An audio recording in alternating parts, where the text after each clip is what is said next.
नमस्कार.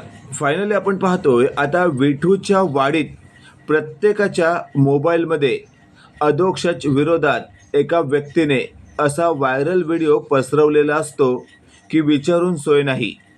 आता वाऱ्यासारख्या पसरणाऱ्या त्या व्हिडिओमध्ये स्पष्टपणे असं म्हटलेलं असतं, मोठ्या बाई, काय समजता काय तुम्ही स्वतःला?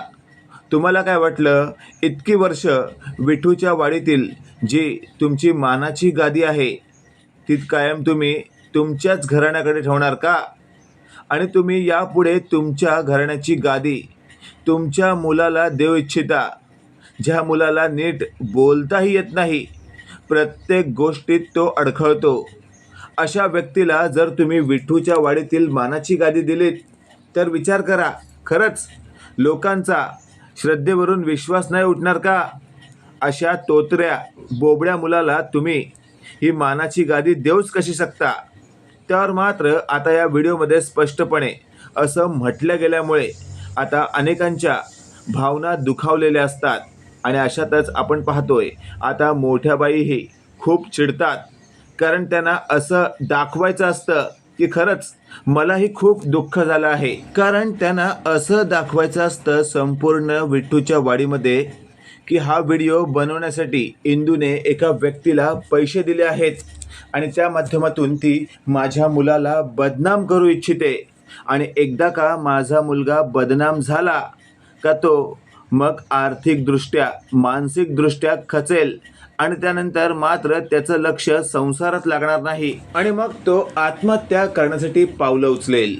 आणि अशातच आपण पाहतोय आता इंदूकडे हा व्हिडिओ जेव्हा येतो, इंदू हा व्हिडिओ पाहते तेव्हा ती खूपच अस्वस्थ होते आणि ती स्वतःशी बोलत असते, हे दर कोणीतरी मुद्दामून केलं आहे, या व्यक्तीला मला शोधून काढलंच पाहिजे. आणि अशातच आपण पाहतोय आता बेडरूममध्ये बसलेल्या अधोक्षजच्या मोबाईलवर जेव्हा हा व्हिडिओ येतो आणि त्यानंतर अधोक्षज जेव्हा हा व्हिडिओ पाहतो तेव्हा तो खूपच अस्वस्थ होतो आणि वेड्यासारखा करू लागतो.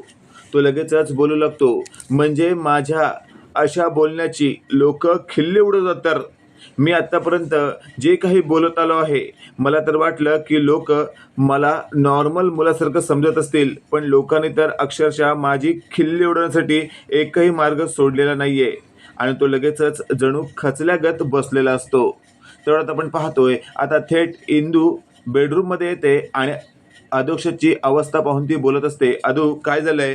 त्यावर मात्र अधोक्षज रडू लागतो. इंदू म्हणत असते, अधोक्षज असं रडायचं नाही, तर अशा लोकांविरुद्ध लढायचं. त्यावर मात्र अधोक्षज म्हणत असतो, इंदू आता मला कोणाशीही लढण्याची ताकद उरलेली नाहीये, बघ या लोकांनी तर मला अक्षरशः वाईट टाकलं आहे. त्यावर इंदू म्हणत असते, अधोक्षज मनापासून सांगू का, मला असा हरलेला नवरा नकोय, मला माझा अधोक्षज एकदम फाईट करणारा हवाय. त्यावर अधोक्षज म्हणत असतो, इंदू या व्हिडिओमध्ये काय म्हटलंय फक्त बघ, लोकांना माझ्या बोलण्याची खूपच प्रॉब्लेम आहे. त्यावर अधोक्षजला इंदू समजवते, तू एकच गोष्ट लक्षात ठेव, तुला लोकांशी घेणं देणं नाही आहे, तर घेणं देणं स्वतःशी आहे. त्यामुळे तू लोकांकडे दुर्लक्ष करणं हेच महत्त्वाचं आहे. आणि अशातच आता थेट इंदूने अधोक्षजला असं म्हटलेलं असतं, मी एका दिवसाच्या आत या व्हिडिओ बनवणाऱ्या व्यक्तीला शोधून काढते की नाही बघ, आणि त्याला तुडवत तुडवत तुझ्यासमोर नाही आणून टाकलं ना तर नावाची इंदू अधोक्षज दिग्रसकर नाही मी. हे वाक्य ऐकल्यावर मात्र आता थेट अधोक्षज म्हणत असतो, इंदू तू एकटी काय काय करणार आहेस, कुठे कुठे जाणार आहेस? त्यावर आता इंदू म्हणत असते, ते मी बघते. आणि लगेचच इंदू आता थेट घराबाहेर पडलेली असते.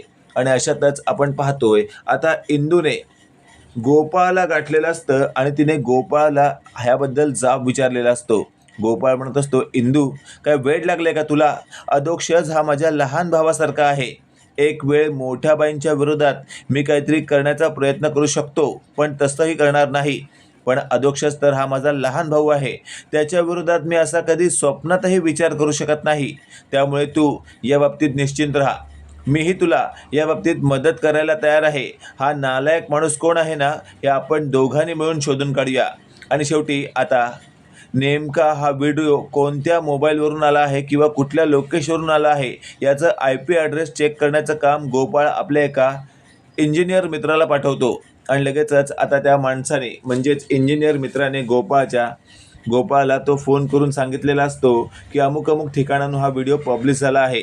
आणि अशातच गोपाळ आता इंदूला म्हणतो आणि लगेचच आता इंदू म्हणत असते, आत्ताच्या आत्ता या माणसाची गच्चंडी पकडत याला तुडवत आपल्याला अधोक्षासमोर टाकायचं आहे.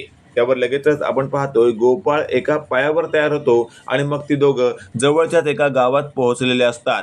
तिथे गेल्यावर आता थोडीफार चौकशी केल्यानंतर कळलेलं असतं की असा व्यक्ती या ठिकाणी राहतो आणि अचानकपणे गोपाळ इंदू त्या ठिकाणी पोचत त्या व्यक्तीची गचंडी धरतात आणि त्याला अक्षरशः तुडवून त्याच्याकडनं वधवून घेतात की तूच हा व्हिडिओ बनवलास ना.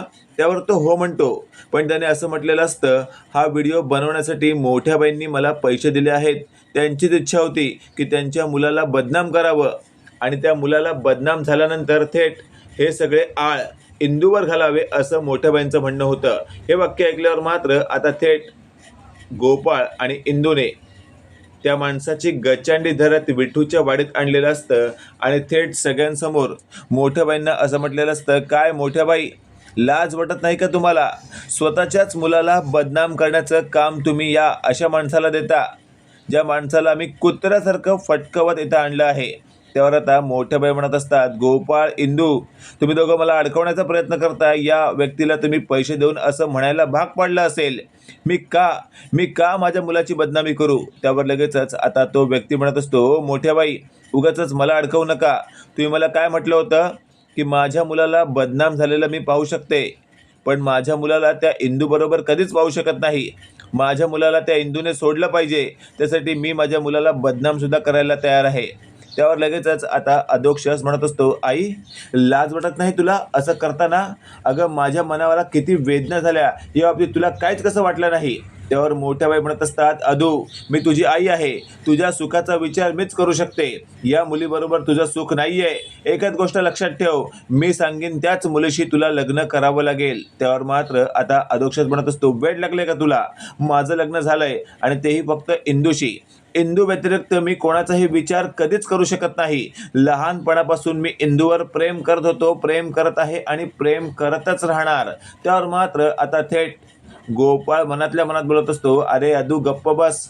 माझ्या मनाला किती वेदना होतात ते फक्त मलाच माहिती. आणि अशातच आपण पाहतोय आता थेट इंदूने आणि अधोक्षजने मिळून त्या व्हिडिओ बनवणाऱ्या व्यक्तीला कुदवलेलं असतं आणि त्यानंतर असं म्हटलेलं असतं, यापुढे असं काम करशील ना तर याद राख, आता तर फक्त कुदवलंय, पण यापुढे कुदळ घेऊन तुझ्या मागे लागून तुला नाही फटकवून काढली ना तर नावाची आम्ही इंदू अधोक्षज नाही.